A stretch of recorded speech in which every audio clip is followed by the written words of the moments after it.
설 연휴 동안 국민들께서는 코로나19 이후 3년 만에 명절다운 명절을 보낸다는 기쁜 마음도 전해주셨지만 정치권을 향한 따끔한 질타도 함께 해주셨습니다. 무엇보다 국민을 위해 뛰라고 만들어준 국회 거대 의석을 가지고 정작 민생은 철저히 외면한 채 이재명 방탄에만 올인하는 민주당을 향해 국민들께서는 분노와 실망을 감추지 않으셨습니다.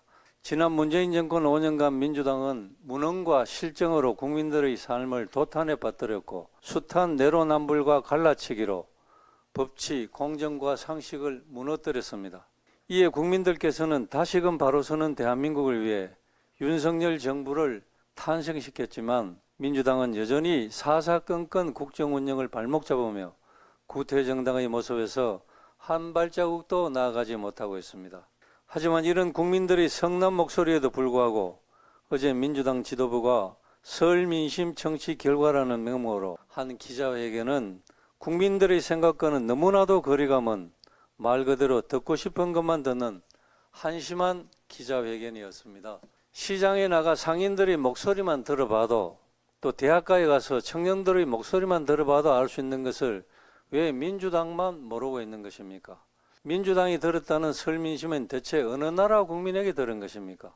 정작 귀 기울여야 할 진짜 민심은 외면하고 국민적 공분을 사고 있는 이재명 대표에 대해서는 야당 탄압이라 일축하는 민주당을 보면 한심하기 짝이 없습니다. 민주당은 이재명 대표에 대한 검찰 수사를 두고 한결같이 야당 탄압, 정치 보복이라고 규정하고 이재명 대표 자신은 검찰이 없는 죄를 만들고 검찰권을 남용하고 있다고 합니다. 이재명 대표는 지난 10일에는 검찰 소환에 온 지도부를 대동하고 나서며 개선 장군 행차하듯 하더니 28일로 예정된 검찰 소환에 대해서는 혼자 가겠다며 너무나도 당연한 얘기를 대단한 결심이라도 한 듯 얘기하고 있습니다.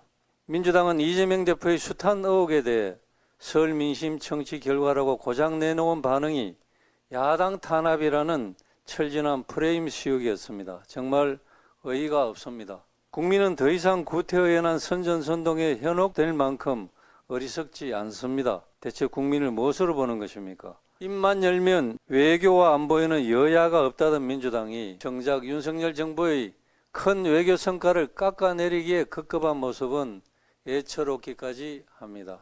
혼밥 외교로 상징되는 문재인 정권의 외교 참사를 기억하는 국민들은 연일 윤석열 대통령이 이뤄내고 있는 경제외교 성과에 큰 자부심을 느끼고 있습니다.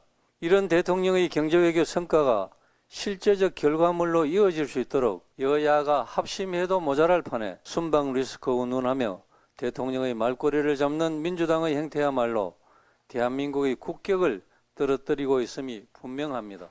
현지 안보 상황의 엄중함을 직시하라는 군 최고 통수권자의 주문조차 이재명 방탄용 정쟁의 소재로 삼는 민주당의 매국적 행태를 보면서 민주당은 도대체 어느 나라 정당인지 묻지 않을 수가 없습니다. 그저 이재명 대표가 기소될지 모른다는 불안감에 사로잡혀 여론을 어떻게든 호도하려는 민주당의 아니면 말고식 무책임은 이제 끝을 모르고 폭주하고 있습니다. 그렇게 나라 국권을 텅텅 비게 만들며 망국적 포퓰리즘으로 일관하던 못된 습관을 버리지 못한 채 새해 벽두부터 30조 원의 국민 혈세를 투입하는 그것도 추경까지 해야 하는 돈 살포 프로젝트를 들고 나왔습니다. 이제 하다하다 이재명 방탄에 국민 혈세까지 투입하려 하고 있으니 민주당의 기이한 행태에 국민들께서는 혀를 내두를 지경입니다. 길게 얘기할 필요가 없습니다. 이번 설 명시면 명확했습니다. 민주당은 도대체 어느 나라 정당이냐? 민주당은 누굴 위한 정당이냐? 의회 권력을 쥔 채 대한민국 발전을 가로막는 민주당을 더는 두고 볼 수 없다였습니다. 어제 기자회견을 통해 민주당의 반성과 사과, 민생을 위한 협치를 기대하기가 더는 어렵다는 것이 명확해졌습니다. 국민의 힘이라도 엄중한 민심을 받들어 더욱 열심히 되겠습니다. 윤석열 정부 집권 2년차 대한민국의 국운이 걸린 해라는 각오로 미래 세대를 위한 노동, 연금, 교육 3대 개혁에 박차를 가할 것입니다. 국민의힘은 국민과 함께 2023년이 힘차게 도약하는 개혁의 원년이 될 수 있도록 할 것이며 윤석열 정부와 함께 민생을 최우선으로 챙기도록 하겠습니다.